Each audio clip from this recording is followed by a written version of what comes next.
Coming to you from Little Rock, Arkansas, welcome to Sips on the Rock with Legacy Wine and Spirits. Join hosts and store owners Johnny Akins and David Bevins, along with product expert extraordinaire Jake Dell, as we chat about booze, news, and other happenings in the wide world of wine and spirits. Now, let's get to sipping. Hello. Welcome back to Sips on the Rock. Are we here? We're here. I didn't even see the countdown. What was you looking at? I was looking at our beautiful array. Yeah. We have quite a full table today. We do. We got lots of things to talk about. Well, let's jump in. We are in the middle of Mardi Gras season, which, no one really, here in Arkansas, when I was growing up, no one talked much about Mardi Gras. And it's catching on more and more here further north than our Louisiana neighbors. But what is Mardi Gras? When is Mardi Gras? Why is Mardi Gras? All these questions that we don't know about. But are we going to answer them? I do have a snippet of info. Okay, let's hear it. So Mardi Gras actually goes back to 3rd, 4th century, like Roman times, and it's pagan holidays, as are most of the holidays. Right, yeah. Just full of roots, lewd, lascivious behavior and feasting and drinking. And when the Christians were taking over the Roman Empire, they wanted to do away with the pagan aspect of it, so they kind of overlaid Christian holidays on top of them because they were afraid of the uproar from the populace if they just did away with the holidays altogether. So let's keep the holiday, but change it. Right. So they change the celebration. So Mardi Gras starts on the Epiphany, which is 12 days after Christmas, and goes to Fat Tuesday, which is French. Mardi Gras is French for Fat Tuesday. So they Ash Wednesday, Fat Tuesday, the Epiphany. They threw these Christian religions on top of the pagan celebrations to keep it going. So fast forward. History lesson. Yeah, that's good. I didn't know any of that. Guy named, let me backtrack. As the Roman Empire spread, particularly France, Spain, Portugal, they kept the Mardi Gras celebrations. And, they were more popular in some areas than others. Of course, it was very popular in France. French-Canadian Pierre Iberville, which, if you've been in New Orleans, there was a famous street called Iberville. So anyway, he was charting out the Mississippi, going up the Mississippi from the Gulf. And actually, the first place to actually start celebrating Mardi Gras in the 1700s was Mobile, Alabama. Really? Interesting.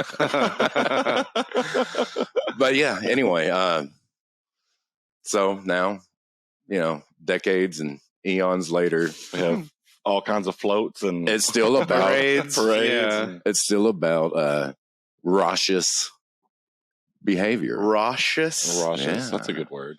Yeah. Lewd and lascivious raucous Not behavior. raucous. Jake is raucous. But yeah, so raucous. That's raunchy. That's 2 bits on Mardi Gras. And why we have Fat it. Tuesday. And so speaking of, we have all of these products in front of us that cover majority of your Mardi Gras needs. Stunning. Yeah. So yeah, New Orleans, one of our favorite towns in the whole of the United States. Incredible food. Quaint little town. All the food. Yeah, just lazy, not much to do. Yeah, right. Things move a little bit slower down here in New Orleans. No, incredibly fun town. Just full of food. One of the great food drinks. cities in America, for sure. Amazing food. Lots of rich history. We actually get some of it shipped up directly right here to Legacy Wine and Spirits in Little Rock, Arkansas. 16900 Chenal Parkway. LegacyLR.com. Yeah, right. We deliver. Central Grocer. Number 1 food item in the store. Yep. Well, wouldn't we call it? I mean, right? Yeah, I'm sure. Absolutely. Yeah. 100%. Yeah. But we've actually, since we brought this, the olive salad in, and specifically this olive salad is The original. It's the original olive salad made the original muffaletta from New Orleans. It's available at Central Grocery in New Orleans, and we actually import it from New Orleans. Bootleg it, import it to Legacy. I think we're maybe one of the only retail locations in Central Arkansas, if not Arkansas, that carries it. So amazing stuff, and not just for muffaletta. You know, is it muffaletta? Muffaletta. Y'all are no, it's muffaletta. Muffaletta. You moof. I don't know, but I know it's dang tasty. It's delicious. It's my favorite thing. And they actually came out with a spicy version of it, which is not for the faint of heart. It actually is spicy. It is. And I like to hear customers downstairs, tell different recipes that they put it in, not just on a sandwich, but like, in tuna or egg salad, or just like as a drop top some in a Bloody Mary. I mean, we put it on the table as a top knot. It's amazing. Yeah. Really, really, really good stuff. And readily available here at Legacy. Always, not just around Mardi Gras, year round. That is right. As a matter of fact, the bottle that's on the table right now is going to be going home with me because we're out. Both of them, as a matter of fact. So he said readily available. Of course, that's true. King cakes, tie into Mardi Gras, is just this time of year. We bring them up from Joe Gambino's Bakery since 1949. It says. Yeah, really, really, really good stuff. And it's kind of cool. It comes with the icing and the sugars. You decorate your own. And there is the little baby inside the cake. So Can't have a king cake without the little baby. But I heard that they were not doing that anymore because people were choking on them. Is that not true? I mean, I don't know. Sounds like a wives' tale kind of thing. It could be, but people are stupid. People are. They can't be. They can't be. This particular one, we actually already took one home, and I guess we didn't get all the way through it to find the baby, but it doesn't say anywhere that it has a baby. Maybe they did. Maybe they didn't. I could be totally making that up. But I remember second or third grade kind of first learning about this, and we had a king cake in, and all the kids in class were like excited. And I was the one who got the baby. Of course, the coolest thing ever. Yeah, right? Yeah. And that luck has followed you all these days. That's right. Exactly. Yeah. Followed you all the way to Legacy.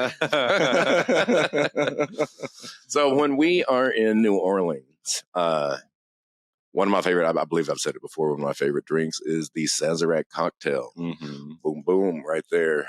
Sazerac, well, that's the rye. Yeah. This is not a pre-made cocktail. This is just the rye whiskey. Right. But yeah, infamous drink in New Orleans is Sazerac. Very, very, very good. Sazerac used to be one of those things where we used to actually have it in our whiskey lottery because we could never get it. As of recently, it's a little more easy for us to get. I mean, pretty damn. We actually it's on the shelf all the time. Yeah, we actually have it in the reserve room now. It's not quite as hard to get in Little Rock anymore, or in Arkansas anymore. We even saw half gallons for a little bit. Right. Well, I mean, we're talking like what, $30, 35. Yeah, it's not ridiculously expensive. It's one of the cheaper things in the reserve room for sure. Right. Have you ever been to the Sazerac house or Sazerac in general?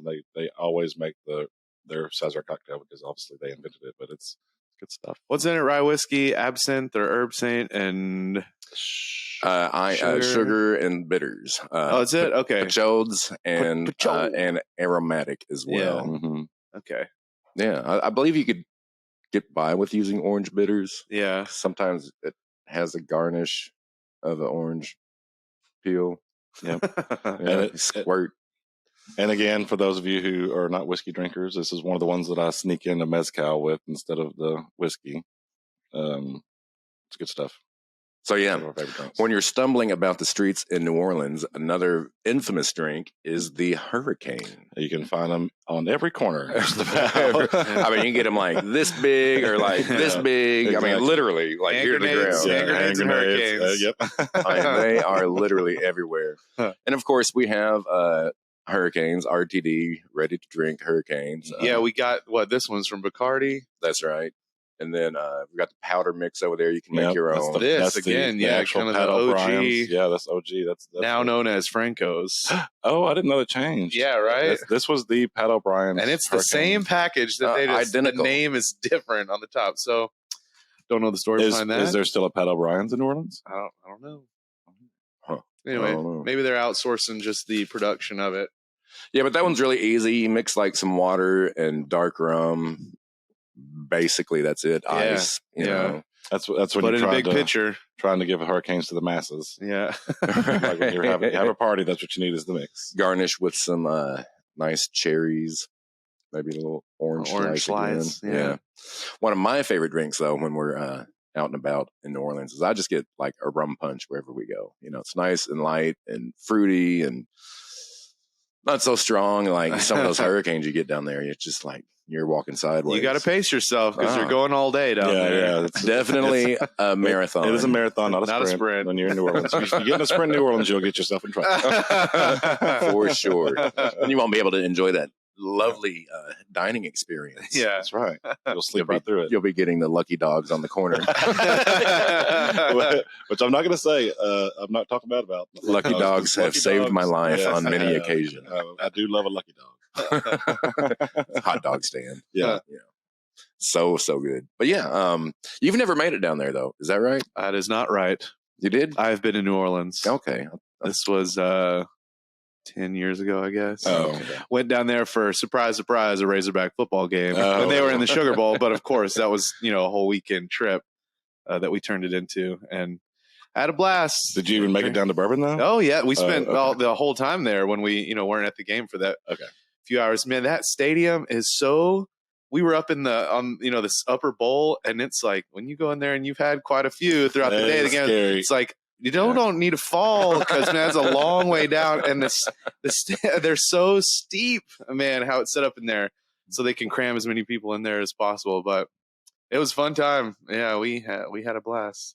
Well, a lot of our industry seminars and conventions are down in New Orleans. They're not this year, which is unfortunate. We love an excuse to go. We love an excuse. Yeah, please have your conferences. We're going to St. Louis this year. Mm-hmm. But anyway, we'll have to make a field trip down there. I don't know much about St. Louis, what there is to go do or see. Yeah, I went there as a kid. Went up in the Arch.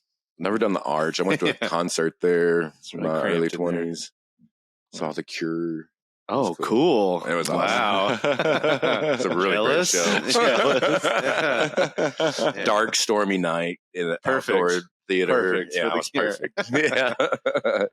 So anyway, moving on from, where were we? We were on rum punches. Yeah, like I said. Yeah, I love a good rum punch too, of course. If you don't have too many of them, I get indigestion when I drink real citrusy. Lots of acidic. Yeah. So if I have too many of them, I have to switch to something else because my night will be ruined if there's no Tums nearby. So Little Rock, I mentioned earlier, is kind of catching on to the whole Mardi Gras thing. We have plenty of Louisiana transplants. Plenty. Yeah. We've got one here at Legacy. Yeah, Rachel's a transplant. Which she was going to join us, but she's a little busy this afternoon, so y'all still wave to Rachel. Yeah. But yeah, there's the annual, I think this year's the 10th annual Soma Mardi Gras parade downtown South Main. Yeah. I've never seen it. I haven't either. Yeah. No, but I was thinking, maybe we should build a float and go this year. Might be a little late. Short notice to build a float. It's February 28th. Oh, we got one whole month. A whole month to build a float. So we won't be here in the We've got to get happy on a float and get some beads. Yeah, y'all are going to be gone for a week. Yeah. Maybe next year. It's doable. Right. Well, we'll ye of little faith. Yeah. We'll discuss it at a later date. Well, it's probably not too late for some of you out there to get your crap together. Even if you don't build a float, maybe check it out. Yeah. Let's go catch some beads. But this is Little Rock, not New Orleans, so keep your tops on. Right. Yeah. It might be frowned upon. Trying to pass out. It's a family event. Not adult entertainment. So again, with New Orleans, we're kind of on a New Orleans theme today. We've been binge watching the hot new Showtime drama, Your Honor. There's actually two shows that have just recently come out that are New Orleans based. One of them is Your Honor, and the other one, the Mayfair Witches. Mayfair Witches, yeah. And it's kind of like watching them gives me a little bit of makes me want to go to New Orleans. Yeah. The Mayfair Witches. That's based off of Anne Rice novel about Mayfair Witches. Yeah, she lived in New Orleans. She did Interview with a Vampire, right? Also based in New Orleans. Right. I love that movie so much. Yeah. Did you watch the show? No. There's a new series out. Right. Is it good? It is really good. It's good. I mean, it's a very large deviation from the book or even the original movie. Yeah. But still entertaining. Tom Cruise. This is one of my favorite Tom Cruise roles. Yeah. It's supposed to be like basically where they left off from the movie. Yeah. And further details. Yeah. It's not like the book. If you read the books, it's and that's what you're expecting. Yeah. It's still really good. The same with this new Mayfair Witches. It's kind of loosely based. That's cool. But yeah, Your Honor. We spoke the other day on Dos Hombres Mezcal. Mm-hmm. Brian Cranford. Dos Hombres. That's not Cranford. Cranston. Brian Cranston. We do know Brian Cranford. But anyway, Cranston. Yeah, he's the phenomenal judge actor in this series, and I tell you, it's amazing. So look, if you enthralling, don't watch the previews or look into it or anything, just it's on Showtime. Watch the first episode I just want you to go into it blind. I started to look it up when you were talking about it. You're like, don't watch any previews. I just want you to go into it blind because it is a complete. We didn't know anything about it when we first started watching it, and it just was a complete. That's cool. Yeah. So season 1 was 2021. They didn't do anything in 22, but now there's 2 episods out in season. It was a brand new show. If we had started it in 2021, the way they left it off. Oh my God! You would have died. I would have been so mad. It was 2 years later before they brought the second season back. Right? Yeah. Who knows when House of Dragons is going to start up again? Right. Yeah. So highly recommend after you come to Legacy and get your rum punch and or hurricane and your New Orleans cheesecake and your olive salad mix. Binge watch some Your Honor. A New Orleans party. That's right. Watch party. Yep. While you're planning your float for the Soma parade. You can do it. Yeah. We got faith in you. Well, so let's talk about some news. Some news. As you know, legislation is well in session now here in Arkansas and across the nation and at the U.S. Capitol. There is a bill in Ohio that they're trying to pass to legalize home distilling. How many states is that legal in? I don't even know. Is it not? Oh, maybe I'm thinking of home brewing. You can brew and you can make wine, but this is like... What'd you say? Isn't brewing legal in Arkansas, home brewing? It's legal nationally thanks to Jimmy Carter. Oh, that's right. Okay. Yeah. Well, thank you, Jimmy. Yeah, up to like 9 gallons or something, 9 barrels maybe. Okay. Yeah. But not distilling, though. Right. Yeah. No, this is full on like make some moonshine. But Ohio's trying to, Yeah. Of course, that's dangerous because, not like brewing beer. You can accidentally screw something up in distilling and make the poison. Right. Oh, yeah. That's kind of scary. Of course, it's not without its restrictions written in the law, amount you can produce annually. Right. And how are they going to regulate testing of it to make sure it's safe? And sales, I'm sure you can't sell it. No, you can give it away and you can serve it at your home. Right. Okay. But in the bill, it was weird. It was written like maybe 10 or 20 gallons per occupant per person over the age of 21 in the per household. But if you got 2 over 21, that amount doubles. Right. So it's pretty interesting to see where that will go.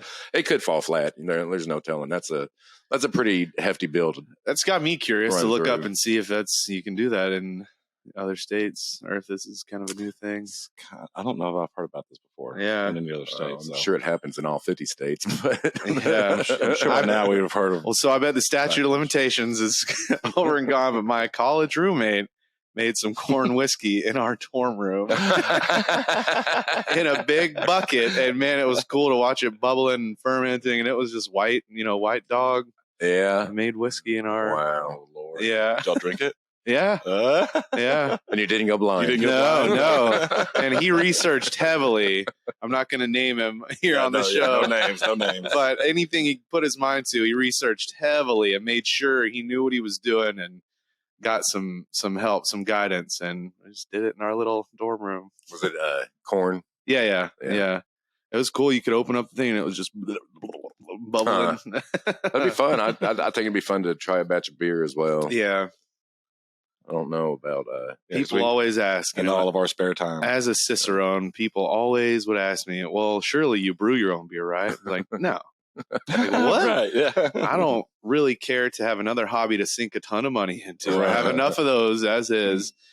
But also, I'm like, why make something that I know is not going to be as good as what I can get here? And, right. You know, from good breweries out there. It's like, I don't want to make something that's just going to, like, you know, make me be like, ugh, sucks. Right. So, I mean, if you make your own beer or something, it might last for a weekend when it's finally ready. But when you make your furniture that you're going to make for your new translation, it will last forever. Please keep bringing it up every episode. Keep me. January's still not over. Exactly. It's not even warm enough for me to be out in the garage. It's not even stepped foot in the Home Depot yet. Well, but I got stuff. I got saws and stuff. The first step, you need the wood, though. You know, right? Deciding what you're going to build. Yeah.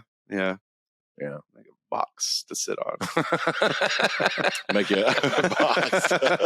It counts. I can sit on it. It's a box chair. Step stool. Yeah. A guitar sitting box. Yeah. You make Zoe some sort of A-frame ladder shelf thing like we have downstairs. Put plants on. It should be all over that. Mm-hmm. So speaking of guitar, you said you got a gig this weekend. I have a gig tomorrow at Taylor's Made in Conway. First time playing there. Taylor's Made. Is that a bar? Restaurant bar, yeah. Thing? Yeah, it's a bar restaurant. Is this the Jake and Jukebox, juice boxes? I mean, it's somewhat of a different iteration. It's myself and a Lunchable, a member of the Juice Box Jake and Lunch. Yeah. So it's a duo. Zach Shaw and myself will be playing some tunes on guitars. Cool. No drums. Yeah. Should be fun. I will be playing at the Oyster Bar here in the next couple months too, so that's exciting. Yeah, that'll be fun. That will be fun. Love the Oyster Bar. Have you figured out where in the Oyster Bar it's going to be? Like I mean, what's the old party room is where they have a stage, and it's separate from the main part. I'm not even sure, so it could be. And we've been there only maybe once or twice since they've reopened, and the food's incredible. The atmosphere is awesome. I love what they've done with the place. Mm-hmm. So that'll be fun. When is that again? Well, I'll be playing there in like March and April. So that'll be a lot of fun. We'll get a group together and head on down to the Oyster Bar. We'll reserve our legacy table. Yeah. So we can tease Uncle Don. That's right. Today's Uncle Don's birthday, by the way. Oh, that's right. Happy birthday, Don. Happy birthday, Don, if you're listening. We love and miss Uncle Don. Yeah, he's a mess. So, off from Ohio, let's jump over to California. Rombauer has bought Sonoma Vineyards. Oh. For all you wine aficionados out there. Not a vineyard in Sonoma. Sonoma Vineyards. Right. Yeah. Is that a producer that we've ever... It doesn't ring a bell to me. Yeah, they make the sparklings. They've got Sonoma Vineyard. Yeah, I'll show you. All right, we'll go downstairs. It's not like it's my job to keep up with what's in the store. Shouldn't you know this? Too much in that. Not Sonoma Cutrer. No, not Sonoma. Yeah. So no one acquired Rombauer, which is the people would die if anything ever happened to Rombauer. Yeah, right. It's already bad enough. We can't get it all the time. Rombauer Shard. Yeah, it is a pain, but people love that. When we have it in, they should be back in tomorrow. That bright blue and yellow label. That's right. It's it's an old school looking label. Yeah, I mean, why change? Wildly popular. Yep. I see you wrote down a champagne shortage. I have not heard about this. Well, they've been saying it for years. Actually, keeps showing its ugly face again. This threat of champagne shortages. The first time I heard about it was back in 1999. They said that the world's going to run out of champagne at the turn of the millennium. But I mean, they obviously we did not. But over in France, at the onset of the shutdown, they limited the governing body of what is champagne, limited what people could harvest to to avoid a shortage.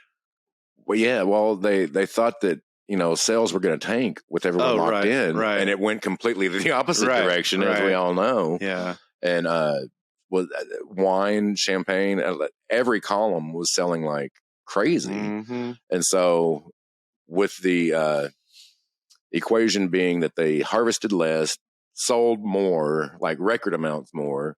Now it's saying that they're running out of champagne again. We're talking about champagne though, not all sparkling. This wine. is specifically champagne. So hopefully, the sparkling wine side of things ramps things up because if there was no champagne to have mimosas with, everybody would just be heartbroken.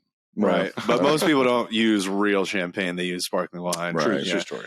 But champagne's a funny category for that to happen to, because aside from, the really expensive stuff that they have cellared away, so much of champagne is non-vintage that they could end up, it can afford to have something like that happen to it, where you can just blend more of your younger stuff in with some of your older stuff without being like, oh my God, we don't have enough to make any this year. It's like, well, we'll just tweak it a little bit. Right. Yeah.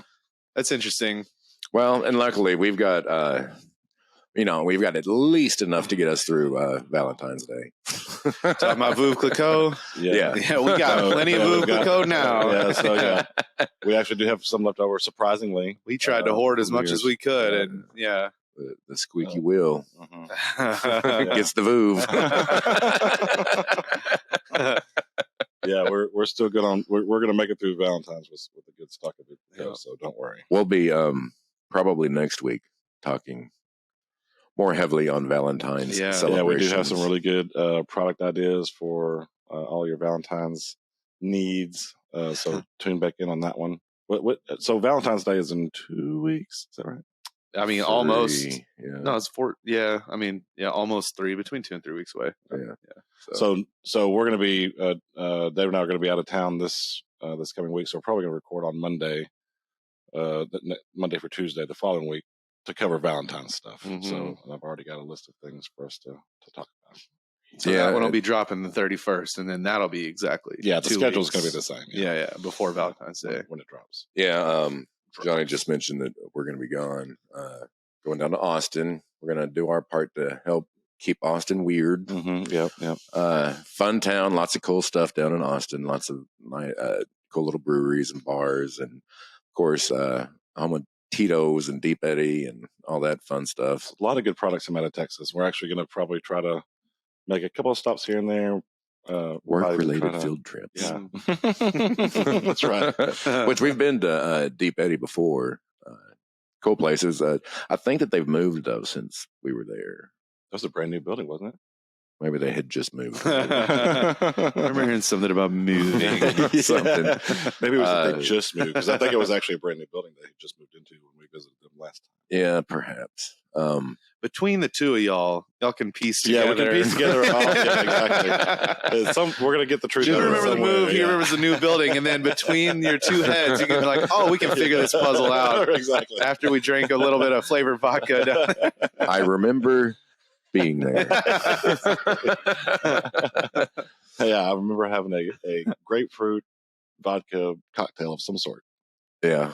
Their ruby red grapefruit vodka, man. It is so good. It is a mover. And, I actually I don't really actually like grapefruit. I don't like the taste of it. I don't like anything about it. Yeah. But this particular cocktail was pretty good. Oh, never mind. That's cranberry. Never mind. So, yeah, we look forward to... Wait. We can... try to get somewhere and do some recording. We're driving, so we've got at least 8 hours to think about how we can incorporate this trip into a podcast somehow. Right. Maybe do a little on location. Yeah. Yeah. Coming to you live from Deep Eddy. Interview with your bartender. We would do something with Tito's, but Tito's actually doesn't do tours, which is disappointing. I mean, but I guess there's really nothing to see. They got to keep their secrets. They kind of stay in one lane. They don't have a lot of flavors or anything. Right. It's like, how exciting could it be to watch Tito's be made? Yeah. These are the stills. Yeah, exactly. That's it. Here's the bottling line. Whoa. Goes into the same bottle that everybody has seen across the nation. So. Yeah. It's crazy what a behemoth that Tito's has grown into. It is. Behemoth. Raucous and behemoth. I love it. I don't mean to make shut up. I don't mean to make fun. Yes, he does. Jake is a walking dictionary. So the very second you step out of line, he's going to call you on it. It's out of love. Nude. But he is our resident spell checker and proofreader. I generally give him just about everything before I publish anything. everything. I'll say, read this. Are there any typos here? Any weird grammar going on? That was a fun exercise back in the day when we did our whiskey lottery magazines, and everybody would have a copy in the office and be like, find and circle anything you see. And well, those like homework. Those days, even back in the day when we used to actually print that really beautiful sales book before the holidays. It was nice. But my God, we would be here till past midnight sometimes working on that thing. Well, I mean, and it wasn't all our fault for procrastinating or anything, but racing up towards the end of the year, that's when we get some of those big allocations, and we wanted them included in the magazine and the lottery. So it's not like we could have it done in May, right? And just don't have to worry about that now. Well, that's why the way that we do it now, which is mostly us just posting it online or sending out text much messages, better and so easier on our lives. Yeah, because printing a book is great for the consumer. They love to see pictures and stuff, but it sure is a pain in the ass for us. And all at the end of the day, it's about making our lives easier. Yeah. All of our advertising and publications and stuff, it's all done in-house, so it's not like we depend on somebody else to do it for us. Right. Yeah, right. And generally it's, last minute. Yeah. So one more on this date in history. Okay. 1838, Tennessee passes the nation's first prohibition law. Ooh. Leave it to Tennessee. Right. But 1838, that's well before the nation went into prohibition. Yeah. I actually didn't know that Tennessee themselves started prohibition without the federal government doing it. Well, if you go download Sips on the Rock podcast, you will hear us talking about how Arkansas was also a forerunner in prohibition. Maybe I just wasn't paying attention that day. Or maybe I was working. You might not have even been here. I may not have been. That's partially why I want to try to film on the road, because, by all means, we cannot let Jake sit here and do a podcast without me, because exactly. I'm still the reigning champion on appearance. He's been on every episode. I have a perfect attendance. It's actually my show. Y'all are just guessing. Exactly. Yeah, we're the sidekicks. Yeah. All I'll do is push the record button. All right, folks. We are actually out of time. We're getting out of here. We'll see you next week, and we're going to be talking about Valentine's Day, so don't miss it. Get ready, lovebird.